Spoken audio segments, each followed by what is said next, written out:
सोहेल साहब, पंजाबी सीखने वाले पंजाबी जिनकी ज़बान है, वो लोग अगर उर्दू सीखना चाहें, जी अब आपने भी उर्दू सीखी है, तो वो कैसे सीखें? कुछ उन लोगों को मशवरा देना चाहेंगे?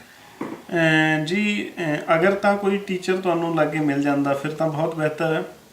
ਤੇ ਜਿਹੜੇ ਅੱਜ ਕੱਲ੍ਹ ਕਿਉਂਕਿ ਪੰਜਾਬ ਦੇ ਵਿੱਚ ਵੀ ਉਰਦੂ ਸਿਖਾਉਣ ਵਾਲੇ ਬਹੁਤ ਘੱਟ ਨੇ, ਪੜ੍ਹਨ ਵਾਲੇ ਤਾਂ ਚਲੋ ਜਿਹੜੇ ਹੈਗੇ ਨੇ, ਸਿਖਾਉਣ ਵਾਲੇ ਵੀ ਬਹੁਤ ਘੱਟ ਨੇ। ਤਾਂ ਉਹਨਾਂ ਲਈ ਇਹੀ ਮਸ਼ਵਰਾ ਹੈ ਕਿ ਔਨਲਾਈਨ YouTube 'ਤੇ ਜੋ ਨਿਹਾਲ ਉਸਮਾਨੀ ਸਾਹਿਬ ਦੀਆਂ ਜਿਹੜੀਆਂ ਤੁਹਾਡੀਆਂ ਕਲਾਸਿਸ ਚੱਲਦੀਆਂ ਨੇ, ਉਹਨਾਂ ਦੇ ਉੱਤੋਂ ਲਗਭਗ ਮੈਂ ਕਹਾਂਗਾ ਕਿ 100% ਹੀ ਤੁਸੀਂ ਪ੍ਰੋਪਰ ਤਰੀਕੇ ਨਾਲ ਸਿੱਖ ਸਕਦੇ ਹੋ, ਕਿਉਂਕਿ ਉਹਨਾਂ ਦਾ ਬਹੁਤ ਤਜਰਬਾ ਉਹਦੇ ਵਿੱਚ ਵੀਡੀਓਜ਼ ਦੇ ਵਿੱਚ।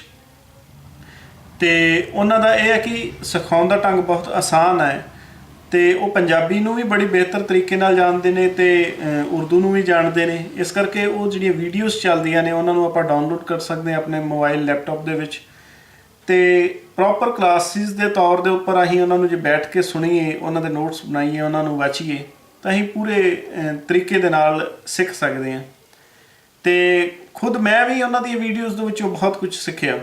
ਜਦੋਂ ਸ਼ੁਰੂਆਤੀ ਦੌਰ ਸੀ ਤਾਂ ਮੈਂ ਵੀ ਉਹਨਾਂ ਦੀਆਂ ਵੀਡੀਓਜ਼ ਵੇਖਦਾ ਹੁੰਦਾ ਸੀ, ਜਿਨ੍ਹਾਂ ਦੇ ਵਿੱਚੋਂ ਕਈ ਚੀਜ਼ਾਂ ਜਿਹੜੀਆਂ ਮੈਨੂੰ ਫਸ ਜਾਂਦੀਆਂ ਸੀ, ਜੇ ਗਲਤੀਆਂ ਜਾਂ ਕਹਿ ਲਓ ਕਿ ਕਿਤੇ ਮੈਂ ਫਸ ਜਾਂਦਾ ਸੀ ਆ ਕੇ, ਤਾਂ ਮੈਂ ਉਹ ਵੀਡੀਓਜ਼ ਦੇ ਵਿੱਚੋਂ ਆਪਣੇ ਜਿਹੜੇ ਡਾਊਟਸ ਸੀ ਉਹ ਕਲੀਅਰ ਕਰਦਾ ਹੁੰਦਾ ਸੀ।